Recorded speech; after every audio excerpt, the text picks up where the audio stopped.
there is, in a secular age, there's no cultural cachet in being mildly Protestant or evangelical. Yeah. You got to really be all in, and you need deep roots. Yep. You need to know where you stand and why you stand there.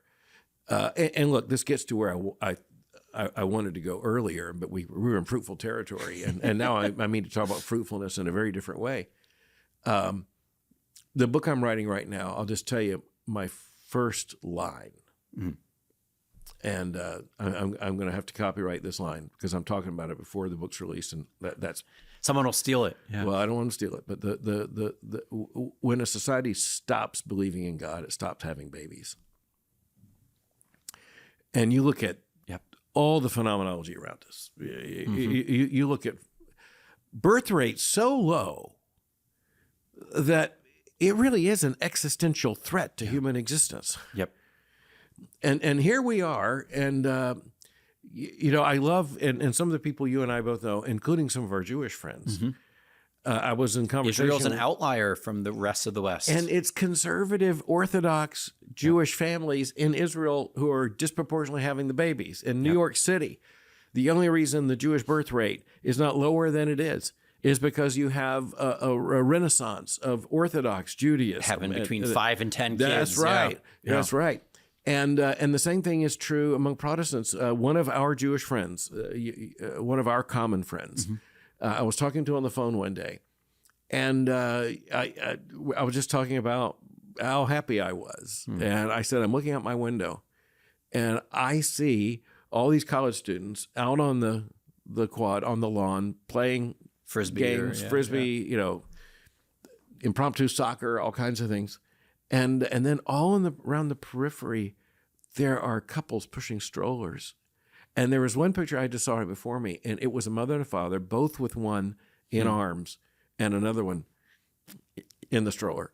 And you just look at that and you go, this is the glory of God. Yeah. How can you not be happy? You want to know what pushing back against the culture looks like, Flannery O'Connor? It looks like having babies. Yeah. Yeah. And this is one of your concerns as well. So I wanted to set you up. Yeah. No, I mean, so on this, we're in full agreement. My wife and I, we have 5 kids right now. The oldest just turned 7 a couple weeks ago. Yeah. So I think the last time you were on campus, she was just had the 4th. Yeah. And so at one point we had 5 children aged 6 and under. Now it's 7 and under. But they're wonderful. I mean, these are gifts. These are blessings. Right. There's not a single TV show that I can think of that was popular during my childhood that presented marriage and family in this way. Yeah. All of them, two things to say there.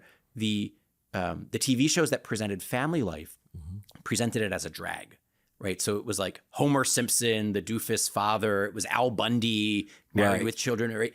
And then the TV shows that showed what like a glamorous lifestyle in your 20s and 30s looked like: Seinfeld, Friends, Sex and the City, Beverly Hills 902, like all of that. Right.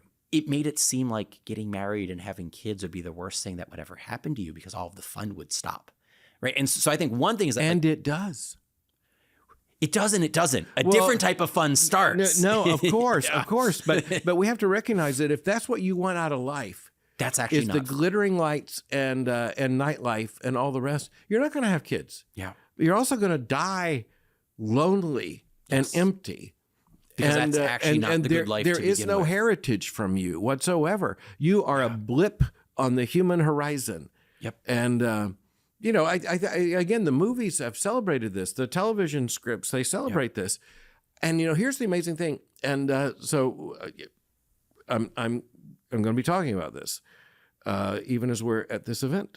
And I'm going to be talking about the fact that there's this radical distinction right now because young women in this generation, Generation Z, young women are overwhelmingly buying that script. And young men are overwhelmingly not. Yep. It's a remarkable moment to be alive. And that's a change from a generation ago. Absolutely. Yeah. Absolutely. Young men aged 19 to 29 or so, they want to be married and they want to have children. They want to be fathers. And, I think that there's a lot of of influence coming from different directions that helped to bring that about. But, I think someone like Charlie Kirk actually did really encourage so many of these young men to have that vision. And he lived it out, with Erica and then having the babies. And you see it in his own life trajectory. From he started Turning Points USA when he was 18 years old. Right. And, the first, 5 or so years, he's not nearly as outspoken about his faith or about his social it's more than conservatism. that. When I met him, I don't know, 7 years ago or so, he really didn't want anything to do with conservative Christian leaders. No, because he was in his Tea Party stage where he thought we were a drag on the movement and on the party. We were bringing all kinds of issues that were complicating his simple political plan. But between marriage and fatherhood, and maybe it's his wife's influence, maybe it's God, obviously it's God's influence working. No, through him, I think I know there some were pastoral causal influence. vectors. I think he very clearly. In fact, I have a very dear friend who knew him very, very well, and just said the fruits of regeneration were very evident. That, his desires and affections were realigned. It's very biblical, and you see how he spoke about it, right? And in that sense, like, he was very much like an anti-Andrew Tate. Absolutely. And if you think about for the young, high school student, college student, young adult who's kind of wandering aimlessly, you want someone like Charlie being the person who shapes their worldview. Absolutely. Rather than, so many of the other influencer in the voices manosphere, on the so right, in the manosphere. Yeah. I'm they're worried really about young quite men, destructive. most particularly in terms of influence here. Yeah. Young women too, and especially since I just raised the issue that so many of them, but the young women who are here are the young women who want to be wives and mothers. Right. So it's the people not on this campus that reflect that other phenomenon. But Ryan, my theory of the case is that there are only two conservative possibilities. One is a theistic, basically Christian conservatism, and the other is Nietzschean. I don't think there is any real option in between long term, especially when you're down to brass tacks about how do you live life, how do you order society. The idea that you could have a purely secular conservatism strikes me as something that would die within a generation, because it can't pass itself on to future generations, or would do so accidentally.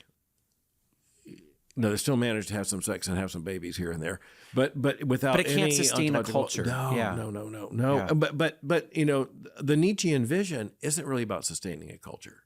It's about exercising power, will to power, ego, ambition, articulation, force, argument, and you see that on some of the. I mean, this was Ross Douthat's point that if you don't like the religious right, wait till you see the post. Or the irreligious right. Yeah. No, I that's really the point I'm making in a different way. And I think there are only two conservative options.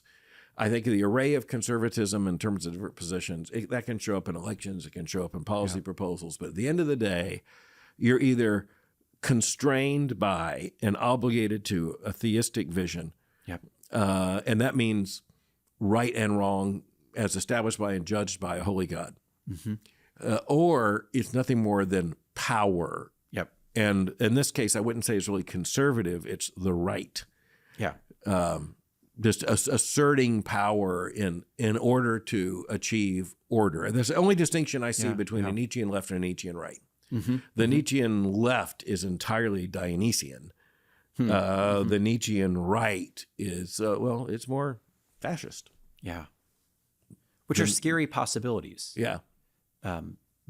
I mean, partly because if you look at some of the demographic trends, it's not at all obvious what the next 20, 30, 40 years will look like in terms of the percentage of Americans who both identify as Christian, but who actually believe it, who actually are I don't think Christian. there's going to be any cultural gain, traction, advantage in claiming to be Christian.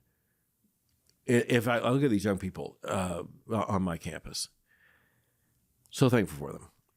And I look at the young people around you and in your circles, being a little bit Catholic or a little bit Christian, or a little bit Protestant, it doesn't work. There's, first of all, no one pats you on the head and says, good, now you can be a member of our golf club. Now you can be a partner in a law firm. And now, I mean, quite frankly, we know we are in a minoritarian position. and we know we are in an adversary culture. And so I do think that's very clarifying. Very much so. All I'm getting at by asking the demographic question, and to a certain extent, look, I mean, like there might be a third great awakening right around the corner. I mean, to a certain extent, it's going to depend on what people like you and I do. And,